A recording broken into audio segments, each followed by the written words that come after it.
please subscribe and don't forget to press the bell icon to get notified whenever we upload a new video. But, you know, every time we talk about 8% plus kind of growth rates, there is this talk about structural reforms. India needs to do structural reforms. You talked about the banking sector, for instance. These require a political majority. These require political will. It requires a significant amount of political capital. So then can politics really be irrelevant to the economic story? No, I think that we are sort of, underestimating what the Indian polity is all about. And here again, there was a very interesting survey carried out. This was a world values survey carried out at the beginning of this decade, where people from different countries were asked, what is your sort of attitude towards the private sector? And India ranked amongst the lowest, which is that most Indians had a very skeptical view of the private sector in terms of that survey, compared to other countries.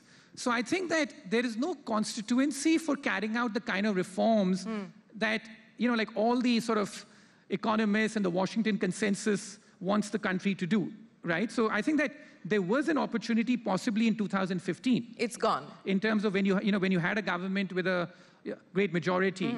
And it took only a sort of barb about a soot boot ki sarkar and stuff like that for them to quickly shift course on that.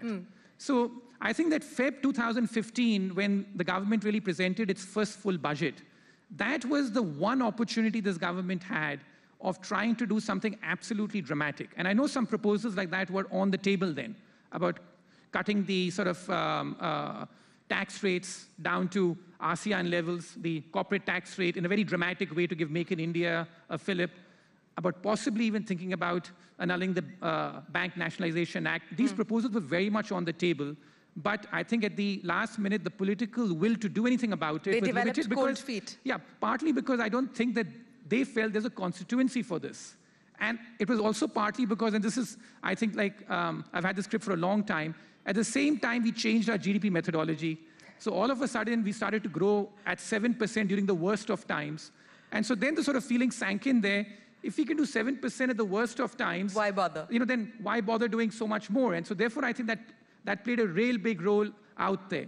So if at all there was a chance for something dramatic to happen, it could have happened, according to me, in 2015, and also because you had a prime minister who has such great oratory skills that he could have tried to market this to a pretty skeptical Indian public.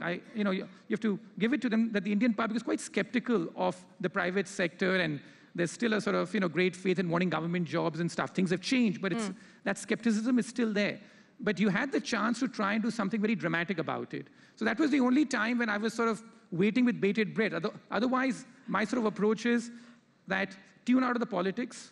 It's a total waste of time from an investing standpoint, from knowing where the economy is going to go, and that the country will continue because of its very low per capita income, a very low base.